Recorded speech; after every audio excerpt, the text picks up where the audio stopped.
तो गाइस कैसे हैं आप सब लोग। द स्ट्रॉन्ग वन के एपिसोड 40 के साथ हाजिर है। तो लास्ट एपिसोड के एंड पे हमने देखा था बैकचुआ के पीछे 10 गोस्ट फेस लड़कियां लगी होती हैं। जब वो उसके पीछे वहां पर पहुंचते हैं उस गार्डन में, तो वो अपने पास स्मोक बॉम्ब्स निकालती है और उनको वहां पर फोड़ देती है, जिसकी वजह से काफी ज्यादा धुआं हो जाता है। और धुआं होने के साथ ही वो अपने सोल टैग को यूज करते हैं, उनमें से एक को मार देती है, फिर साथ ही दूसरी को मार देती है। तो सभी लड़कियां इस बात से काफी हैरान होती है। वो कहती है कि उसने मारने का तरीका ढूंढ लिया है, लगता है कि वो यहीं पर आसपास ही कहीं पर छुपी होगी, हमें उसे ढूंढना होगा इससे पहले कि वो बाकी सभी को मार डाले। लेकिन साथ ही बैकचुआ फिर से निकलती है और उनमें से एक और के ऊपर अटैक करती है, और उसका अटैक जो होता है, फिंगर अटैक जो होता है, वो उस लड़की के गले के आर पार हो जाता है और वो भी मर जाती है। तो वो लोग कहते हैं कि जीत गया, हम में से यंगेस्ट वो भी हार गई। इसी के साथ ही बैकचुआ 2 और के ऊपर अटैक करते हैं और इस तरह 2 और हार जाती हैं। सभी लोग कहते हैं कि अब हम लोग क्या करें, यहाँ पर 4th भी हार चुकी है। यहाँ पर सिर्फ और सिर्फ 4 लड़कियां बचती हैं। तो वो लोग कहती हैं कि हमें यहाँ पर पहले स्मोक को हटाना होगा। तो वो चारों जो होती हैं अपनी अपनी छतरी को घुमाती हैं और वहां पर से स्मोक को हटा देती हैं। जब वो छतरी को घुमाती हैं तो सारे का सारा धुआं वहां से खत्म हो जाता है। उस धुएं के खत्म होने के बाद वो लोग कहती हैं कि वो कहां पर चलेगी, वो हमें सामने दिखाई नहीं दे रही।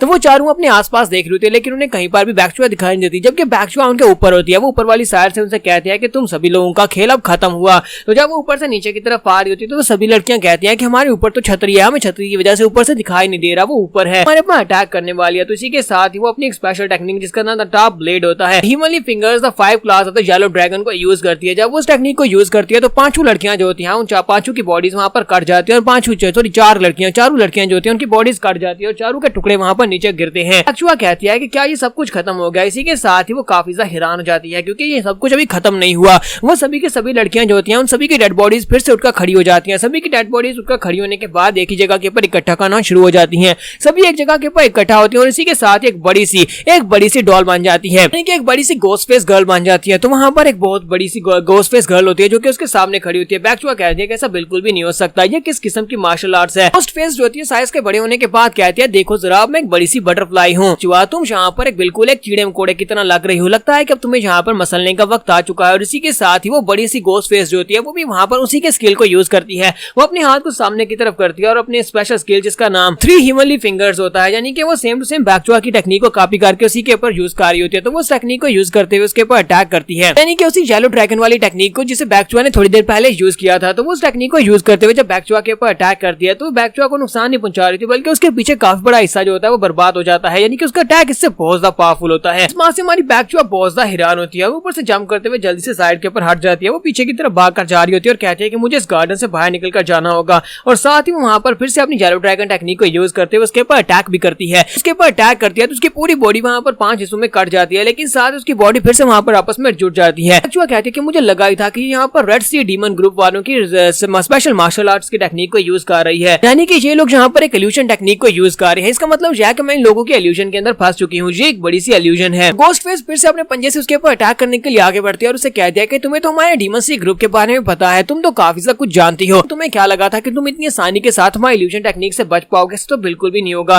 तो इसी के साथ ही बैकचुआ जो होती है अपने अंगूठे को अपनी कंधे के अंदर दंसा देती है, अपने बाजू के अंदर दंसा कर अपने आप को जख्मी कर लेती है ताकि वो उसके इल्यूजन टेक्निक के अंदर से बाहर निकल सके। तो गोस्ट फेस उसे कहती है कि देखो तो जरा तुमने यहाँ पर खुद ब खुद अपने आप को जख्मी कर लिया ताकि तुम मेरे इल्यूजन टेक्निक से बाहर निकल सको। जब बैकचुआ वहां पर अपने कंधे को जख्मी करती है तो इसी के साथ उसे वहां पर सामने दिखाई देता है कि बड़ी सी गोस्ट फेस लड़की के सर के अंदर वो लड़की खड़ी होती है कि इस बड़े से गोस्ट फेस को कंट्रोल कर रही होती है। तो वो कहती है लगता है कि तुमने यहाँ पर मुझे ढूंढ लिया, तुम्हें पता चल गया कि मैं यहाँ पर कहाँ पर हूँ, लेकिन इससे कोई फायदा नहीं होने वाला, तुम बस यहाँ पर बार बार अपने आप को जख्मी करके खुद की बॉडी को नुकसान पहुंचा लोगी, लेकिन तुम मेरा कुछ भी नहीं बिगाड़ पाओगी। जबकि बैकचुआ जल्दी से जंप करते हुए ऊपर चली जाती है और यहाँ पर एक स्पेशल टेक्निक जिसका नाम मैंड्रियन डक्स फीट होता है उसको यूज करते हुए उसे एक जबरदस्त किक मारती है। तो जब वो उस बड़ी सी डॉल के सर के ऊपर किक मारती है तो उसके अंदर से वो 4 लड़कियां बाहर की तरफ गिरती हैं। इसी के साथ उन लड़कियों के पीछे गिरने के बाद एक लड़की आगे बढ़ती है और उसे कहती है क्या तुमने यहाँ पर इस बारे में सोचा कि तुम जिसे असली समझ रही हो क्या वो भी एक इल्यूजन है, हो सकता है कि ये भी एक इल्यूजन हो, यानी कि मैं भी असली ना हूँ। बैकचुआ के ऊपर अटैक करती है तो बैकचुआ जख्मी होकर पीछे की तरफ गिर जाती है। वो नीचे गिरने के बाद कहती है कि यहाँ पर चल क्या रहा है, क्या वाकई में मैंने यहाँ पर जिसको देखा था वो असली नहीं थी, यानी वो भी एक फेक थी। उसके ऊपर अटैक होने के बाद से महसूस हो रहा था जैसे कि उसकी पूरी की पूरी बॉडी जो है उसकी हड्डियां टूट चुकी हैं और उसे बहुत ज्यादा दर्द महसूस हो रहा होता है। जबकि वो लड़की उसे कह रही होती है कि चाहे तुम कुछ भी कर लो तुम मेरी इल्यूजन के अंदर से बाहर नहीं निकल सकती, चाहे तुम यहाँ पर अपने कंधे को कितनी बार क्यों ना स्टैब कर लो, तुम मेरी इल्यूजन के अंदर फंस चुकी हो। और इसी के साथ वो फिर से अपने बड़े से पंजे के साथ बैकचुआ के ऊपर अटैक करती है। तो बैकचुआ जंप करते हुए साइड के ऊपर हटती है और कहते हैं कि मुझे कुछ भी समझ नहीं आ रही,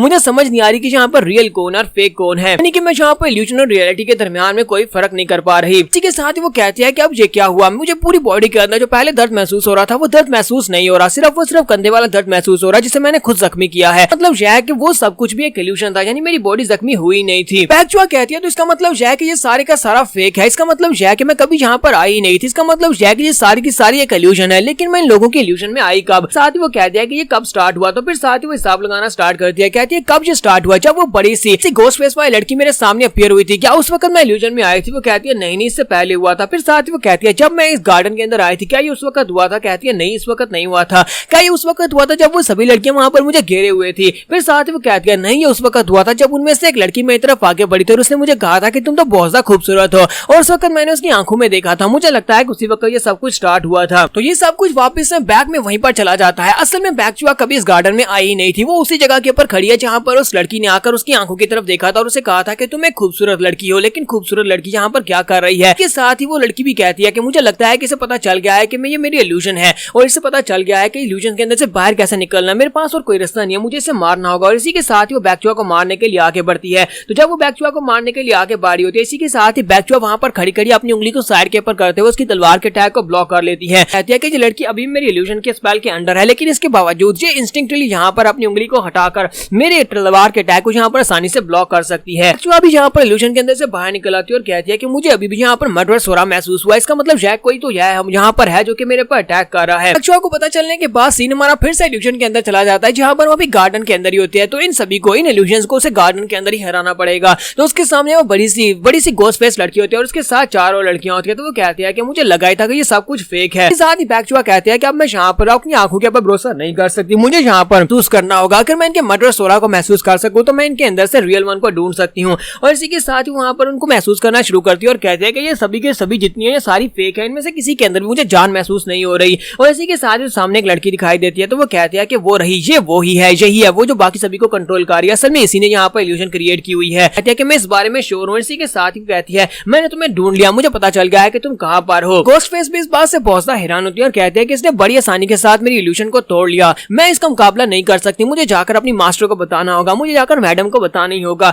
वरना ये यहाँ पर मुझे मार डालेगी। इसी के साथ ही वहां से भागकर जा रही होती है कि मैं जाकर मैडम को इस बारे में बताकर आती हूँ। लेकिन इसी के साथ ही बैकचुआ जल्दी से जंप करते हुए आगे बढ़ती है और उससे आगे पहुंच जाती है और उसे कहती है तुम यहाँ से भागकर बिल्कुल भी नहीं जा सकती, तुमने मेरे साथ जो कुछ भी किया उसका बदला तुम्हें चुकाना पड़ेगा। और उसके ऊपर अटैक करती है। वो ड्रैगन क्लास जब उसके ऊपर अटैक करती है तो उसकी बॉडी को वहां पर 2 हिस्सों में काट देती है। बैकचुआ कहती है कि शुक्र है कि मैं यहाँ पर जीत गई, लेकिन मैं बहुत ही मुश्किल के साथ यहाँ पर जीती हूँ। जैसे ही वहां पर नीचे उतरती है, इसी के साथ से पीछे से आवाज आती है, कोई उसे कहता है कि बैकचुआ तुमने यहाँ पर बहुत अच्छी फाइट की, मैंने एक्सपेक्ट किया था तुम उससे ज्यादा अच्छे से फाइट कर रही हो। तो बैकचुआ जल्दी से पीछे की तरफ घूमती है। जब वो पीछे की तरफ घूमती है तो उसे वहां पर उसी छत के ऊपर सोयोंग पैलेस की छत के ऊपर दिखाई देता है कि डैंग सोयोंग बैठी होती है और उसने ये सारी की सारी फाइट वहीं से बैठकर देखी होती है। तो वो अपनी उंगली को घुमाती है, अपनी पावर्स को यूज करती है और कहती है कि बैकचुआ तुमने मुझे बहुत ज्यादा डिसअपॉइंट किया है। और वो अपनी पावर्स को यूज करते हुए बैकचुआ को ऊपर हवा में उठा लेती है। 10 साल पहले मर जाना चाहिए था, लेकिन 10 साल तक हमने तुम्हें यहाँ पर इस पैलेस के अंदर रखा और यहाँ पर तुम्हें पाल पोस कर बड़ा किया, और उसके बदले में अब देखो यहाँ पर तुम हमारे साथ क्या कर रही हो, तुम यहाँ पर किस तरह बिहेव कर रही हो। यहाँ पर बैकचुआ और द वाइस लेडी के दरमियान में फाइट होने वाली है। तो ये फाइट हम लोग नेक्स्ट एपिसोड में कंटिन्यू करेंगे। तो एपिसोड की एक्सप्लेनेशन अच्छी लगी हो तो कमेंट करके जरूर बताइएगा। चैनल को सब्सक्राइब कर दें, वीडियो को लाइक और शेयर कर दें। शुक्रिया।